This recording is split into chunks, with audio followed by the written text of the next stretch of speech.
Hey, hi everybody.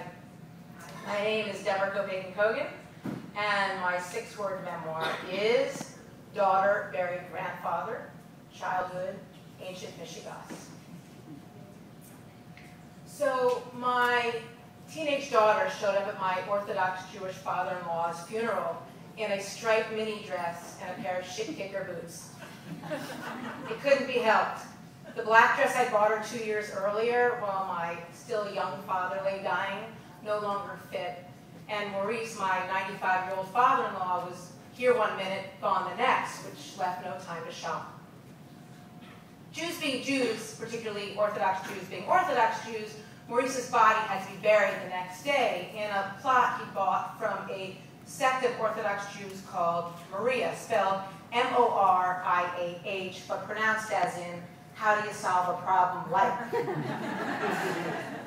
Which in this case is a very apt question, minus the nuns.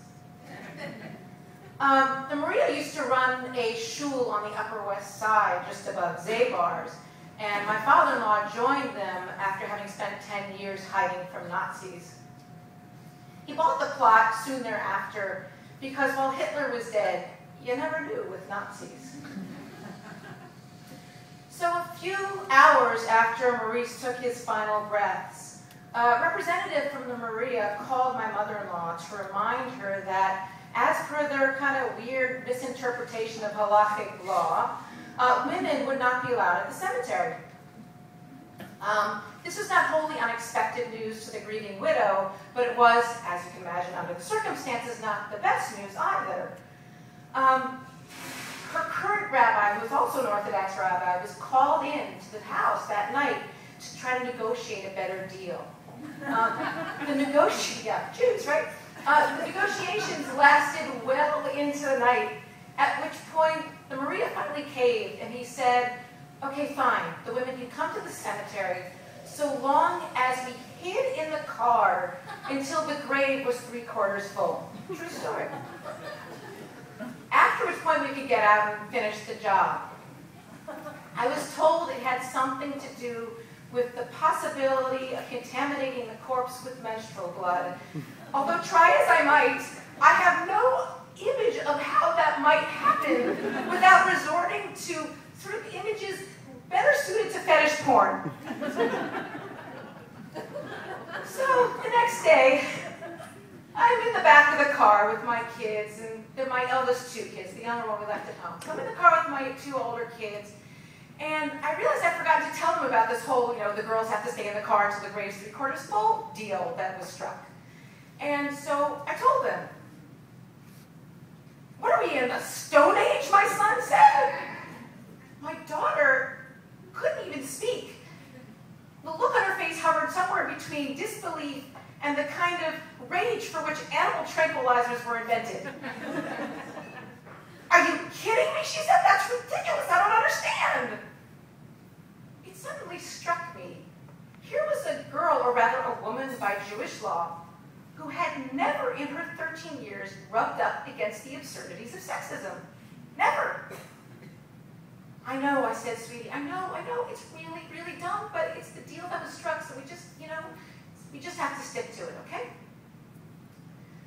So at the cemetery, well, we could see this sort of through the window of the car, a waddle of black-suited men, I think they're going to put the photo up there, oh, look, you can see.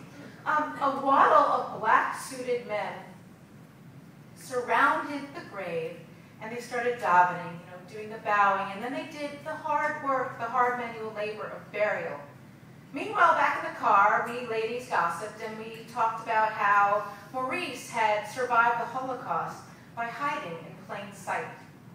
I wondered if anyone in that car with me was thinking about the irony of being imprisoned in a car 60 years later, how complacently we wore the armbands of our gender without resorting to ripping them to shreds.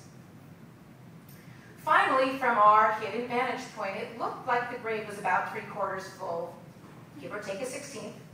And so we got out of the car and we started walking towards the grave. Now, there were about 40 of us, many Orthodox women in the long skirts and the wigs and the hats.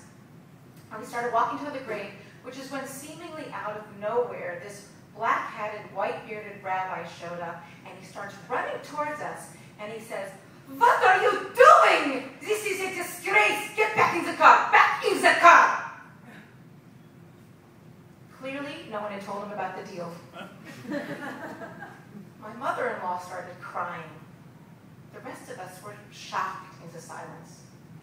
This is when my normally extremely shy daughter, all mini-skirted, 4'10" of her, clumped up in her shit-kicker boots to the rabbi and said, "Excuse me, sir. My grandmother would like to bury her husband. We had a deal. Now move out of my way." She, without looking back, pushed past the rabbi, marched those boots straight to the mound of dirt, stole the shovel from my husband's arm, and thrust it deep into the earth. Meanwhile, we were all standing there not knowing how to proceed. Little Norma Ray could be forgiven. She was 13, but she looked 10. I mean, presumably her uterus wasn't yet shedding its lining. "Come on," she said, standing there digging. The rabbi stood his ground. "This is a disgrace! Get back in the car! Back in the car!" He was really losing it. My daughter leaned on the shovel, her tiny frame dwarfed by it. Seeing her standing there, armed for battle amidst that sea of black, I took my mother-in-law's hand in mine, and we made a wide detour around the rabbi. My sisters-in-law followed, and within seconds, the entire amoeba of Orthodox women in their long skirts was meandering its way toward that grave. Our bloodless coup was complete. We grabbed our shovels and started digging. Thank you very much.